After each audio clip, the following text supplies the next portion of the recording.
입니다. 아멘. 요 몇 주간에 우리는 창세기에서 말하는 아브라함과 그의 자손들 또 족장들 특별히 이야기를 살펴봤는데요. 기억나시죠? 기억나셔야 되고요.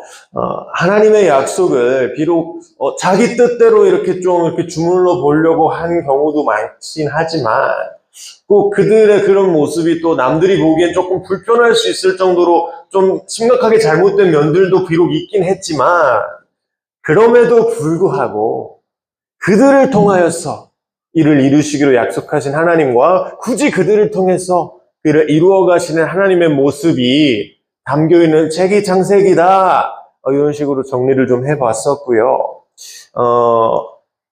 오늘은 그 후대의 자손들이 창세기에 나오는 그 아브라함의 자손들이 아브라함을 어떻게 살펴보고 있는지 한번 살펴보려고 하는데요. 그 뒤에서의 관점으로 한번 바라볼 텐데, 아브라함의 자손들이 아브라함을 바라볼 때 어떻게 봤을까요? 속임수 가득하고 맨날 속임수대로 하고 하나님 말씀 안 따라 이런 사람으로 봤을까요? 아니죠. 우리 믿음의 조상 아브라함, 우리의 아버지 아브라함 이렇게 자랑스럽게 여겼단 말이에요. 자랑스럽게 나는 아브라함의 자손입니다. 그 믿음대로 행한 그 사람의 자손이고 하나님께서 약속하신 그 아브라함을 통해서 전하시기로 약속하신 그 복을 우리는 누릴 자격이 있습니다. 아브라함의 자손이기 때문입니다. 이렇게 자랑스럽게 아브라함을 생각합니다. 교회도 그렇죠. 우리가 아브라함의 믿음을 따라서 우리 다윗도 있었고 예수님도 오셨고 그 믿음 공동체 안에 우리가 속해 있기 때문에 우리가 구원받았습니다. 이렇게 얘기하는 건데요. 우리 39절 초반에 한번 보면 유대인들, 특별히 바리새인들과 논쟁하고 계시는 부분이에요. 이렇게 말합니다. 우리 조상은 아브라함이에요. 그런데 이런 자신들의 주장에 대한 예수님의 반응이 어때요? 너희가 아브라함의 자녀라면, 자손이라면 아브라함이 한 일을 했을 것이다. 이렇게 말씀하세요. 40절에서 이렇게 말씀하시죠. 너희는 너희에게 하나님의 진리를 말해준 사람인 나를 죽이려고 한다. 아브라함은 그런 일을 하지 않았다. 이렇게 말씀하세요. 전사님이 결혼하기 전에 꿈을 하나 꿨어요. 무슨 꿈이었냐면 심전 선생님 딱 만나고 한 2주쯤 됐을 때 그때 2명의 아이가 있었어. 딸이 2명 있었어. 꿈속에. 근데 첫째는 되게 길쭉했어요. 좀 어렸어, 근데. 어린데, 이 첫째랑 전사님이랑 결탁해서 뭘 했냐면, 엄마를 놀렸어요. 어떻게 놀렸냐면, 이 창문 난간에 우리 첫째가 막 매달려 있는 거야. 그러면서, 엄마, 엄마, 막 부르는 거예요. 근데, 전사님이 손을 꼭 잡아주고 있었어. 아주 안전한 상태였어요. 근데, 막 부르는 거지. 엄마, 엄마, 그러면 이제, 엄마들은 그런 거 절대 못 참죠. 막 위험한 거, 안전하지 않은 거 못 참잖아.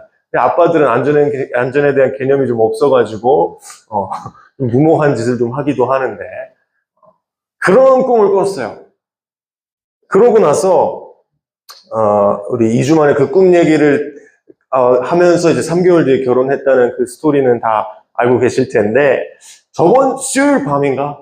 엘리랑 놀고 있는데, 침대에서, 참, 좀 모냥 빠지긴 하는데, 전사님이랑 발박수 치면서 놀고 있었어. 이게, 전사님 발이 크잖아. 그래가지고 290 신거든요? 뭐 보여줄 수도 없고, 이 쫙쫙 소리 나니까 재밌나 봐. 아빠가 막 이러고 허공에 이러고 있으니까 웃겼나 봐. 그래서 막 웃는 거야. 그러다가, 얘가 갑자기 우리 침대 위에서 발박수 치고 있었거든? 갑자기 침대 끝에 매달려. 그러면서, 아빠, 뭐 이렇게 보는 거예요. 그래서, 엘리야 무슨 일이야 하면서 가니까 얘가 아빠 이러고 있다가 휙 올라와가지고 까하하 막 웃는 거예요. 속았지? 막 이런 것처럼.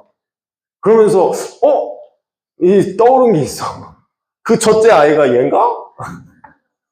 꿈속에 봤던 이 녀석 약간 성향이 하나님이 나한테 알려주신 그 첫째 딸이랑 굉장히 비슷한 것 같다. 이런 생각을 했었는데요. 그 다음날 바로 엄마한테 톡했어요. 어떻게 살면서 허준을 2번이나 키우십니까? 너무 힘드시겠어요. 이렇게 톡을 해줬는데 이 딸 하나님께서 보여주시고 또 주시고 실제로 얼마나 소중해요. 근데 이 딸을 하나님이 달라고 하시면 선생님 드릴 수 있을까요? 약속하시고 그 약속에 대한 응답으로 주셨던 그 딸을 드릴 수 있을까요? 아브라함은 그런 믿음의 소유자였죠. 아브라함이 기억되는 건 뭘로 기억되는 거예요? 100세에 얻은 아들. 그쵸? 우리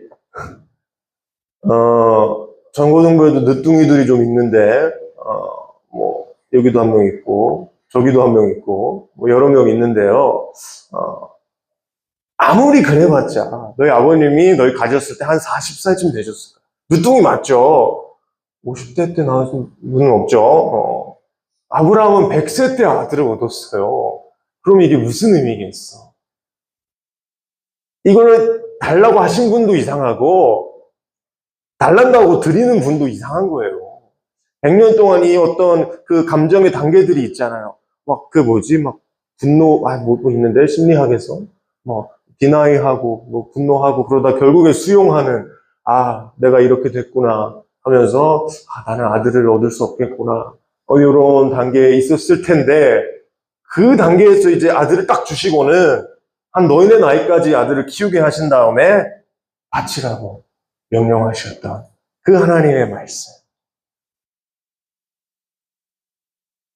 우리는 그 사건의 의미를 알죠. 몇천 년이 지난 우리는 이게 하나님의 독생자, 하나뿐이신 아들 예수님을 우리에게 주시는 하나님의 마음을 알려주는 그 십자가 사건에 대한 예표였겠구나라고 우리 지금은 생각할 수 있는데 당시 아브라함이 그걸 어떻게 알아요? 당시 아브라함이 내 손자 야곱, 이스라엘을 통해서 뭐 12아들들이 가나안 정복을 하고 다윗 왕이 일어나고 예수 그리스도가 오셔서 모든 사람들이 구원받을 수 있도록 십자가에 달리시게 하시기 위해서 내가 이 아들을 지금 드린다는 걸 어떻게 알아요? 알 수가 없죠. 그 일들을 보기 전에 죽었으니까. 아브라함은 당연히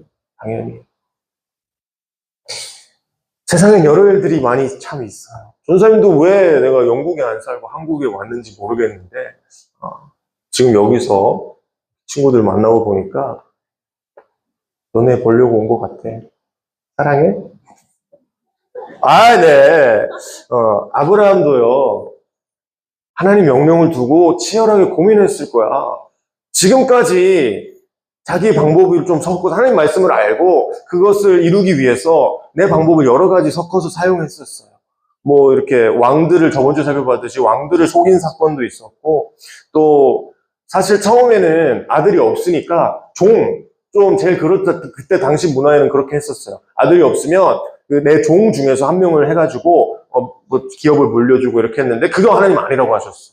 그래서 그 다음에는 이제 사라의 종 하갈이죠. 하갈과 아들을 낳아서 이스마엘한테 그 이스마엘을 통해서 하나님 기업을 물려주려고 했는데 그것도 아니라고 하셨어. 그래서 결국 기다리다가 얻어낸 아들이 이삭이고 하나님 확신하셨어. 그래 이 이삭을 통해서 내가 네 가업을 잇겠다. 복을 주겠다. 이렇게 하셨는데 그 이삭마저 달라고 요구하신 거예요. 아브라함은 엄청 고민했을 거야. 고통 속에 있었을 거야. 내가 어떤 방법으로 이 아이를 하나님 말씀하신 것을 순종하면서 이 아이를 지킬 수 있을까? 이런 고민들을 했을 거예요. 어떤 방법이 있었을까요? 아무런 방법도 없었어요. 그냥 그대로 내 생각과 내 뜻을 내려놓고 그냥 있는 그대로 하나님 말씀을 순종하는 것 밖에는 그 일을 이룰 수 있는 방법이 빠져나갈 수 있는 구멍이 없었어요. 그런데 결국 그 큰 일을 통해서 예수 그리스도가 오셨고 우리 모두가 지금 믿고 구원받는 그 영광을 누릴 수 있게 되었죠. 그리고 그 하나님 나라는 아직도 우리를 통해 아브라함에게 약속하신 그 복의 근원이 되리라. 너를 통해 모든 민족이 복을 받게 하리라. 라는 그 말씀이 지금 오늘날에도 우리 교회를 통해서 이루어져 가고 있어요. 자, 요게 아브라함의 믿음이에요. 아브라함의 자녀라면 이런 믿음을 가지고 아브라함의 사람이라면 살아가야 되는데 오늘 41절 한번 보면요. 40절부터 볼게요. 하나님의 진리를 전해준 나 예수를 너희는 죽이려고 한다. 이건 아브라함의 행실이 아니다. 아브라함의 믿음이 아니다. 아브라함은 하나님의 뜻에 굴복하고 나 자신을 내려놓고 그 뜻에 순종했던 사람인데 너희는 내가 해주는 말을 듣고도 너희 뜻만 고집하고 있잖아. 41절에 보면요. 너희는 너희 아비처럼 행한다.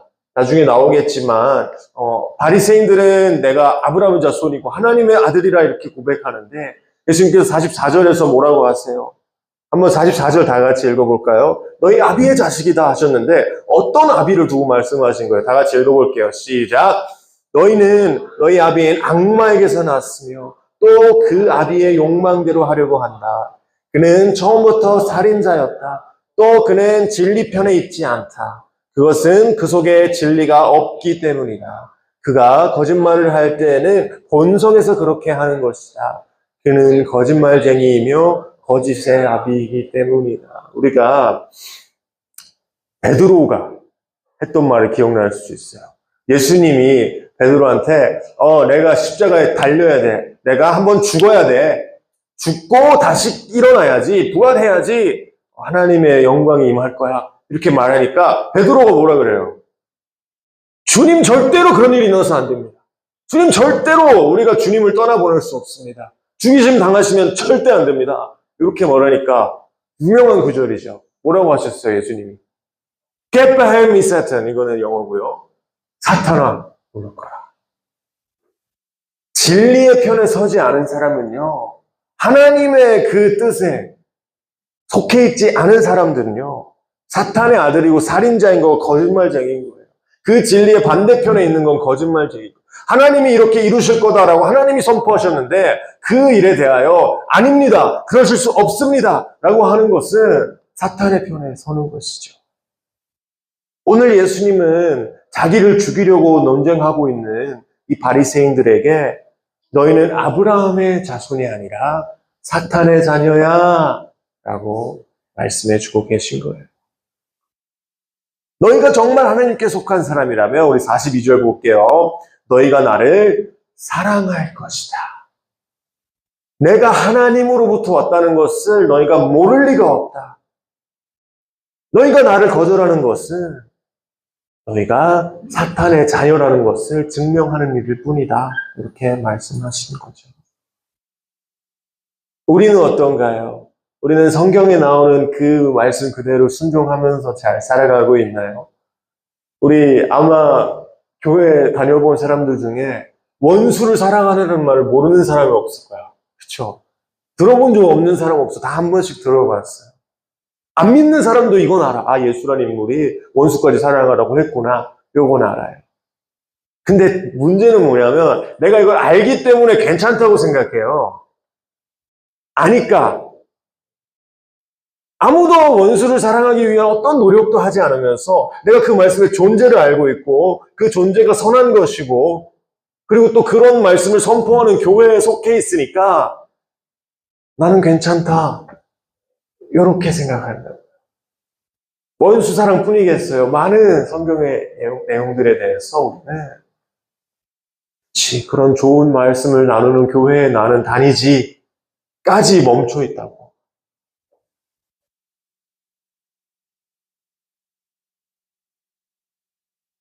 어쩌면 그런 바리새인들을 향해서 또는 우리를 향해서 예수님 말씀하고 계신 걸 수 있죠. 하나님께 속한 사람은 내 말을 알아들을 것이고 진리를 깨달을 것이고 그대로 행하면서 살 거야. 너희는 누구한테 속해 있니? 물어보고 계신 것일 수 있어요. 우리가 진리를 마주했을 때 우리가 정말 그 뜻 안에 있고 그 진리와 내가 하나가 된 상태여야 하는데 학교에서, 가정에서, 부모님들께, 동생들이랑, 형, 누나랑 어떻게 지내고 있는지 내 삶이 그걸 드러내고 있죠. 나는 과연 하나님께 속한 사람인지. 예수님 믿은 지 3개월 된 사람이랑 30년 된 사람이랑 확실히 달라야 되잖아요. 뭔가 다른 게 있어야 되잖아요. 와, 예수님 믿는 사람 저렇구나. 저렇게 하나님의 뜻을 우선시하면서 하나님 먼저 두는 삶을 살면 복이 되는구나. 복을 주시는구나. 나도 그 복을 누려야겠다. 라는 메시지를 줄 수 있는 삶을 우리가 살아야 되잖아요. 너무도 많은 사람들이, 지금 교회 다니는 사람들도 죄에서 건짐받는 것, 그게 우리가 교회 다니는 그게 전부라고 생각하는 사람들 너무도 많이 있어요. 교회에서 건짐받는 것은, 죄에서 건짐받는 것은요, 1차적인 거죠. 그 이후 우리가 사는 것이 중요한데, 창세기에서도 그렇고, 우리 성경을 쭉 살펴보면 하나님이 누군가를 부르실 때는요, 하나님이 누군가를 부르셔서 자신의 사명을 하기 위한 어떤 인물을 부르실 때는요, 맡기실 일이 있어요. 그냥 너 일로 와, 천국. 이게 아니고, 너 일로 와봐. 내가 할 일이 있어. 내가 해야 될 일이 있어. 너가 그 일을 좀 해야겠어. 라고 부르신단 말이에요. 뭐 기드온이라든지 뭐 여러 사람들이 있죠. 나는 부족하고 나는 할 수 없는 사람인데도 불구하고 부르셔서 그 일을 행하게 하는 사람들이 있다. 12 제자들도 그래요. 그냥 그 12 제자들이 나중에 예수님이 뭐 높은 자리 올라가실 때 한 자리 꽤 차라고 옆에 두신 게 아니고, 내가 사는 걸 잘 봐. 내 삶의 방식을 잘 보고 배워. 내가 얼마나 하나님을 우선시하고 내 뜻도 내려놓고 하나님께 순종하는지 잘 봐. 너희도 그렇게 해. 너희도 그렇게 해. 그렇게 그 삶의 레슨을 주기 위해서 부르시고 같이 데리고 다니셨단 말이에요.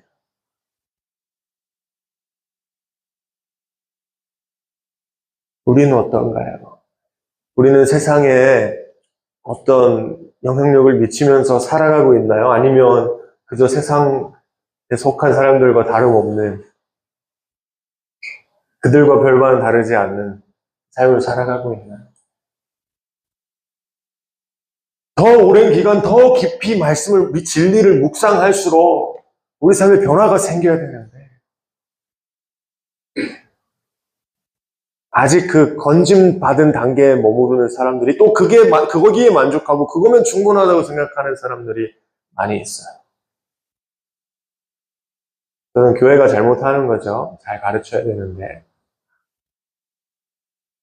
마지막으로 성경 구절 하나 함께 읽어보면 좋겠는데요. 요한 1서 말씀입니다. 4절인데 다 같이 한번 읽어보면 좋겠어요. 읽겠습니다. 시작. 죄를 짓는 사람은 악마에게 속해 있습니다. 악마는 처음부터 죄를 짓는 자이기 때문입니다. 하나님의 아들이 나타나신 목적은 악마의 일을 멸하시는 것입니다. 하나님에게서 난 사람은 누구나 죄를 짓지 않습니다. 하나님의 씨가 그 사람 속에 있기 때문입니다. 그는 죄를 지을 수 없습니다. 그가 하나님에게서 났기 때문입니다. 하나님의 자녀와 악마의 자녀가 여기에서 환히 드러납니다. 곧 의를 행하지 않는 사람과 자기 형제 자매를 사랑하지 않는 사람은 누구나 하나님에게서 난 사람이 아닙니다. 자녀된 이 여러분, 우리는 말이나 혀로 사랑하지 말고 행동과 진실함으로 사랑합시다. 아멘. 하나님에게서 난 사람은 누구나 죄를 짓지 않습니다. 그는 죄를 지을 수 없습니다. 하나님의 자녀와 악마의 자녀가 여기서 환히 드러납니다. 의를 행하지 않는 사람과 자기 형제 자매를 사랑하지 않는 사람은 누구나 하나님에게서 난 사람이 아닙니다. 말과 혀로 사랑하지 말고 행동과 진실함으로 사랑합시다. 여러분, 죄가 어떤 거예요? 선악과 죄는 어떤 건가요? 하나님을 내 주인으로 인정하지 않고 하나님 없이도 나 잘 살 수 있다고 내 뜻을 피력하고 주장하면서 살아가는 것이 선악과로부터 지금까지 쭉 내려온 죄의 모습이죠. 죄를 범하지 않는 법은 진리 안에 거하는 방법뿐이 없어요. 하나님 사랑하고 이웃 사랑하고 뭐 좀 더 심오학습까지 들어가면 이제 원수까지 사랑하고, 이걸 머리로만 하는 데서 그치는 게 아니라 말과 혀로 하는 데서 끝나는 게 아니라 정말 내 행동과 진실함으로 살아낼 수 있는 단계까지 온다면 우리가 정말 예수님의 제자로서 하나님이 바라시는 그 일을 잘 수행하면서 살고 있다는 그런 하나님의 평가를 듣게 될 줄로 믿습니다.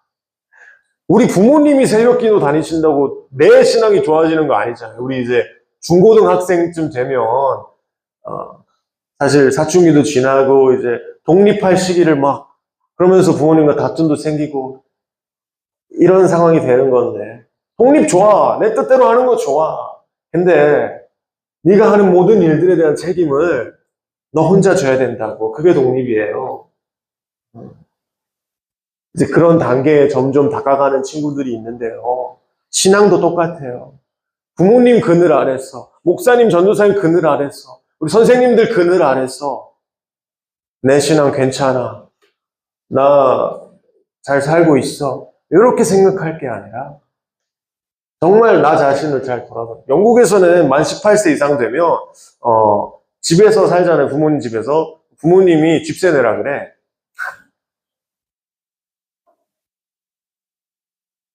너 이제 다 컸으니까 이제 한 사람 구실해라 이거예요. 다 그런 건 아니고 뭐 다른데 집집마다 다른데 이제 우리는 우리 신앙에 대한 책임도 져야 될 나이가 됐다는 거죠. 우리가 아무리 예수님의 이름으로 기도하고 찬양하고 교회 다니면서 살았더라도요. 마지막 날에 우리가 예수님을 봤는데 예수님이 너 누구니? 이렇게 하시면 내 인생이 아깝지 않겠어요? 내가 조금 더 노력해서 조금 더 시간 들였어. 어떤 행동을 통해서 어떤 삶을 사는 것을 통해서 예수님을 드러내면서 살 수 있었을 텐데 그런 게 하나도 없으니까 예수님도 나를 잘 알지 못하시고 그런 끝맺음을 당하면 안 되잖아요. 물론 천국엔 들어가겠죠. 물론 영원한 불의 지옥엔 빠지진 않겠죠. 근데 그 문턱에 있으면 얼마나 내 삶이 아깝냐고. 영원히 그 문턱에 걸려 있어야 된다며. 좀 더 깊이 들어갈 수 있는데, 좀 더 깊이 예수님과 만나고, 좀 더 깊이 예수님과 교제하는 삶을 지금 이 순간 살아갈 수 있는데, 기회를 놓치지 마시기 바랍니다. 우리 기도할까요? 우리는 누구의 자녀인가요? 한번 고민해 보시면 좋겠습니다. 우리는 왜 신앙의 모양만 갖추고 있고 그 죄를 다스리는 능력과 세상에 선을 베푸는 그런 능력을 갖추지 못하고 있나요? 하나님은 마음이 없는 제사를 제일 싫어하셨어요.